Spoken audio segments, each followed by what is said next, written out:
Yes, sir. Travis, how you doing tonight? It's Terrell Thomas. How do you see Cam Reddish fitting into what you're building here, of course, in Atlanta? And did you feel like he was a steal falling to you with the number 10 pick? Yeah, I mean, we were in contact with Cam and his representatives throughout the whole process. Obviously, we brought him here in Atlanta. He's a guy that we identified early on in the process, you know, all the way back to when he was in high school. What we like about Cam is obvious, right? The length, the skill set. He can dribble, pass, he can shoot. He's a good defensive player. Played on the ball a lot in high school. And then he had to take a step back this year at Duke, and he did that willingly. So we love his commitment to a team and his skill set. So we're extremely excited he's there. You know, being in close contact with his agents, we had an idea that he might get there. So we rolled the dice a little bit, and it worked out for us. Please raise your hand, and we'll bring you a mic. And please state your name and affiliation when you ask your question. Thank you. Okay, over here, Kevin Taylor, Taylor Made Sports, and Travis, right here. Okay. Travis, when did you find out that you really wanted to take Cam at number 10, and what was it about him that you really liked for him to go at that level? Well, we found out as soon as the 9th pick came in. I think Cam was going to be our guy. But like I just said, you know, we throughout the process, you know, we're constantly talking to the agents, talking to other teams, just trying to get a sense who might be where in the draft. And obviously, we had the 10th pick, and we felt there was a great opportunity that he might be there, and we kind of gambled on it. You know, we had him ranked higher than that on our board, but we felt like we might be able to get him there. And so we rolled the dice, and we won today. It's better to be lucky than good sometimes. Dan Matthews, 6A, The Fan, Dickey Broadcasting.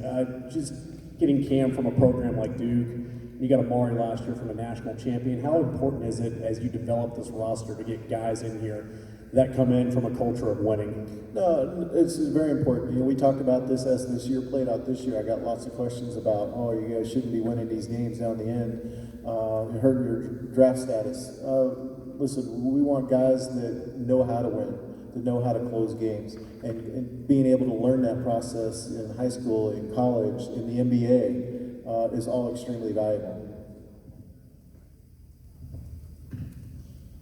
Travis, Cam shot 31% in his last 8 college games. He didn't shoot the ball very well. What do you guys see differently than what's in the stats?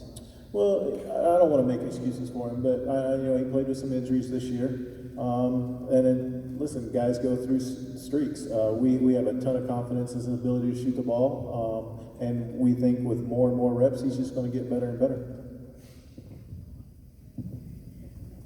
I'm Manny Morgan with the AJC. You guys had a lot of draft picks in the later round, but you kind of dealt them out.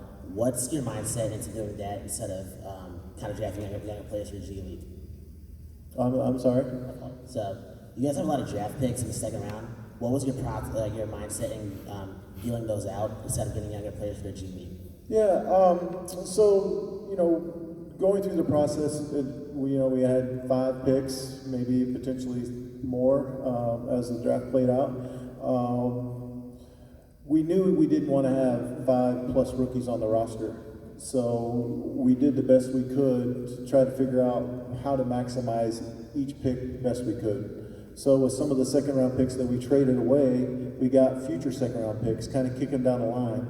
And those are valuable, even the protected one. Like that protected pick, we can use in a trade. Any deal that we would do now, between now and 2024, we could use that in a traded player, in a cash trade. You need those picks to make transactions, so they hold value. And then you're allowed to take in $5 million of cash a year. So when teams are going to give us a future second and cash, well, we're going to try to maximize that as well. I think to maybe answer your question, I know a lot of people, I said we didn't just want to sell picks. We didn't, but if we can get cash thrown on top of any transaction, that's never a bad thing. Carl Phillips with the Shadow League. I know it was early, still June, still have free agency and summer league and all that happening before the season gets started.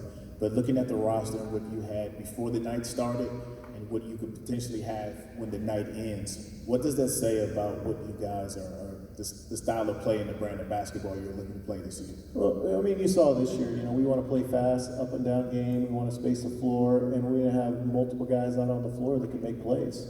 So we're looking to add multi-dimensional players, guys that can play multi-positions, players with great length, and guys that can play some defense on the wing. Allison Mastrangelo, WSB. Overall, I know it's still a little bit early, but how would you rate your draft? I mean, were you surprised by some of the things that were able to work out for you and how they fell, or is it exactly kind of how you thought it would play? We're really excited about our draft, and I think we'll even be more excited about it on July 6th.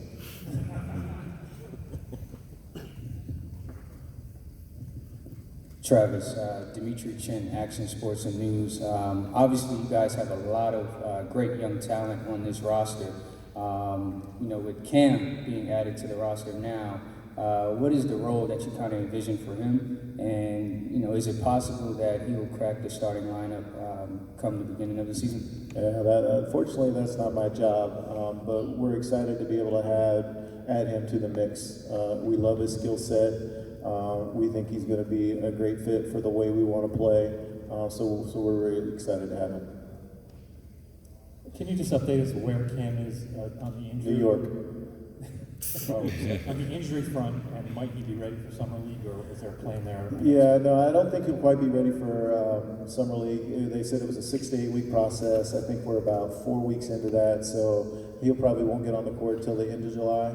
But we'll get him in here next week, and we'll get on top of his rehab. We had him in here last week, so we've seen him. Our doctor's seen him. Everything's coming along great on that front, so we don't have any concerns about his injury.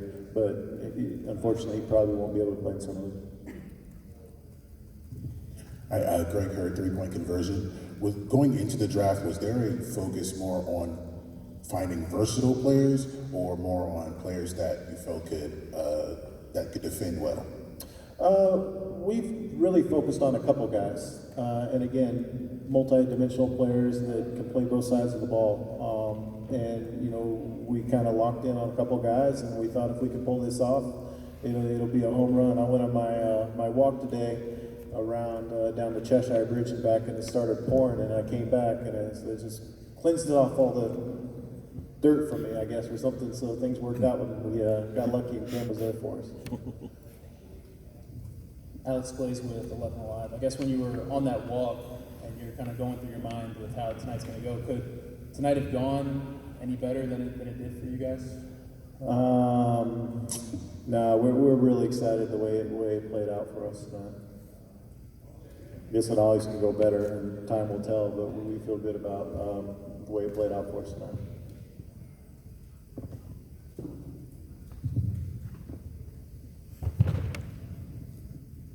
Couple more, please. Cam, a lot has been made of Cam's finishing and how he wasn't very efficient in 2-point range. Is that a concern for you moving forward? Is it something where he can improve on? What do you make of his concern with that? No, I mean, he did struggle a little bit, but we think he's got a great skill set. He's got the ability to finish with both hands. I think, there was a lot of traffic in the lane at Duke this year. Besides Cam, there weren't a lot of shooters on the team. So getting used to that. So we feel like once he gets up here, we have more space on the floor because we're going to have more shooters out there. And with practice and getting stronger, being able to finish through contact, we're not concerned with that at all. Hey Travis, Paul Newberry from Associated Press. One more thing, kind of big picture, with who you'll have on the roster come July 6th, and with even looking ahead to next summer with a lot of the big contracts you currently have that won't be around anymore. Is this sort of falling into place? You obviously had a pretty long-range plan that you put into effect. Is it this kind of where you thought it would be, even a little ahead of schedule, or where do you think things are? No, I mean, we feel good about the way the drafts have played out for us. This is my third draft here, so we feel good. If you think back all the way to, 2019, 17, I guess. I walked out and told you we were really excited about John Collins. We had him rated higher, and he's been great. Last year, we made a big move and a big gamble, and we feel like that really paid off. And this year, we feel like we got lucky again. I say it all the time. It's better to be lucky and good in this business. And I'll take being lucky, and we've been lucky the last few years. The guys that we like have been there when we pick. These will be the last two. Christian Goodman, SportsX. At what point did you identify Cam as a guy that you felt needed to be in the Atlanta Hawks uniform? Was it during his high school days, or was there a moment at Duke where you saw him and decided that he needed to be in the Hawks uniform? Well, no, I mean, he's been on the stage for a while, right? He's played on Team USA, so we've seen him for a long time, and he's not a secret. You know, he was in our gym last year at McDonald's All-American Games, so he's a guy that we've been watching for a while, and certainly a guy that we've tracked and obviously liked, and we're extremely excited to have him. Harrison Cogan with Sports Talk ATL here. Essentially, you ended up trading Luka for Trey and Cam Reddish. Now that you know the exact personnel behind the trade, how are you feeling about that? I mean, I hope we're done with this. Listen, Luka's a good player. Dallas got a good player. We obviously are excited about the two players we got. We feel like it worked out for both teams. Thank you, Jeff.